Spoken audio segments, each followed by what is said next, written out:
Hey guys, I'm Tanya from We Love Baking. Today I'm going to show you how you can make crepes at home. We'll talk about how to get a smooth batter without flour lumps and how to cook the crepes, how to fold them. Let's get started. To make the crepe batter, we'll start by whisking together in a large bowl the flour, sugar, and salt. In another large bowl, whisk the eggs. Then add the milk, water, and vanilla extract and stir to combine. Make sure everything is at room temperature.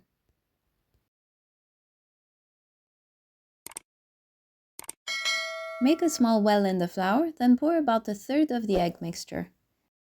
Start whisking from the center, slowly incorporating more of the flour into the liquid.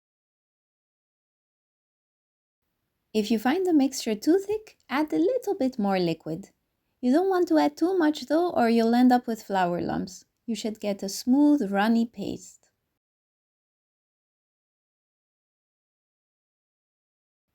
Now add the melted butter, or vegetable oil if you prefer. If your kitchen is very cold or you forgot to take the ingredients out of the fridge, it's best to use oil. The butter will firm up if the batter is too cold. Pour the remaining egg mixture in 2 additions, whisking until completely smooth. Place a fine mesh sieve over the first bowl and pour the batter back into it to get rid of any flour lumps. This is the consistency we are after. The batter should be quite runny, like heavy cream.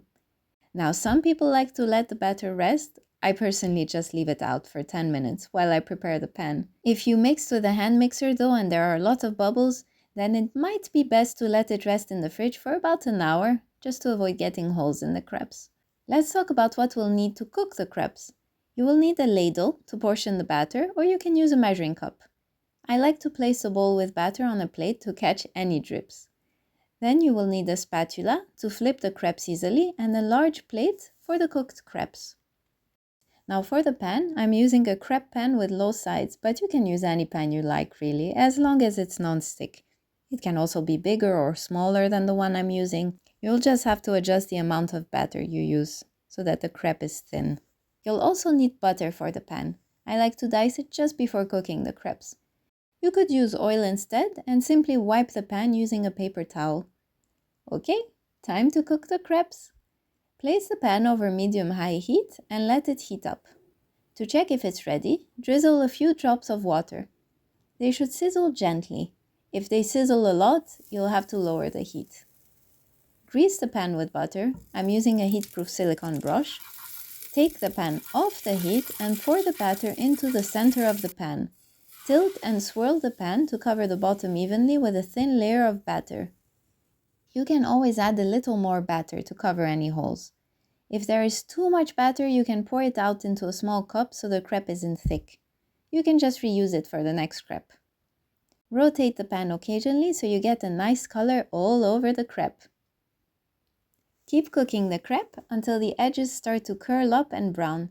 You can take a peek if you'd like by carefully lifting the side of the crepe. Be careful though, it's very hot.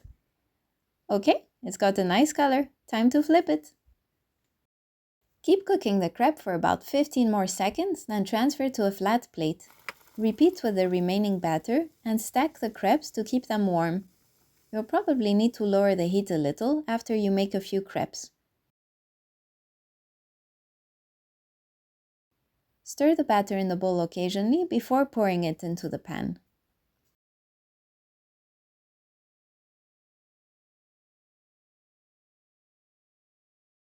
Let's talk a little about how much butter to use when you grease the pan.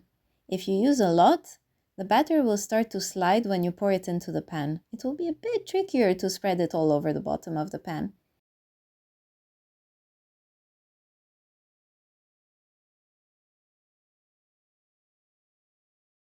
The crepe will also be quite tender and greasy, so it will be harder to flip.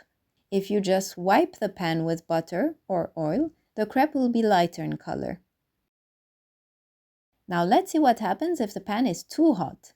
If you drizzle water, it will sizzle very loudly and immediately evaporate. If you pour the batter in, the crepe will have small holes and a dark color. You'll also have trouble spreading the batter as it will set very quickly. Time to serve the crepes, the best part.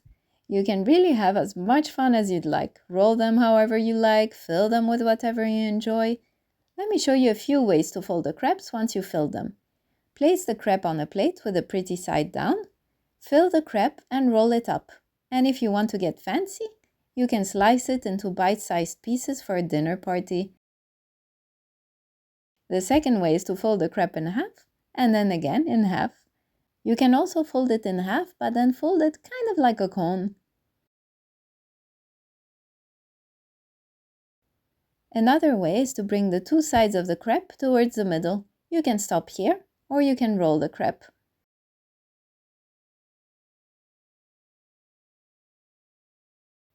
Or you can fold the crepe and flip it. I love to fill my crepes with honey, walnuts, and cinnamon, but my kids will just go with chocolate hazelnut paste every time. For savory options, you can make them with ham, cheese, oregano, and mushroom, smoked salmon, and capers. If the filling is runny, I like to fold the bottom of the crepe before rolling it so that it doesn't drip everywhere. And that's it for today. I'll see you next time. Enjoy!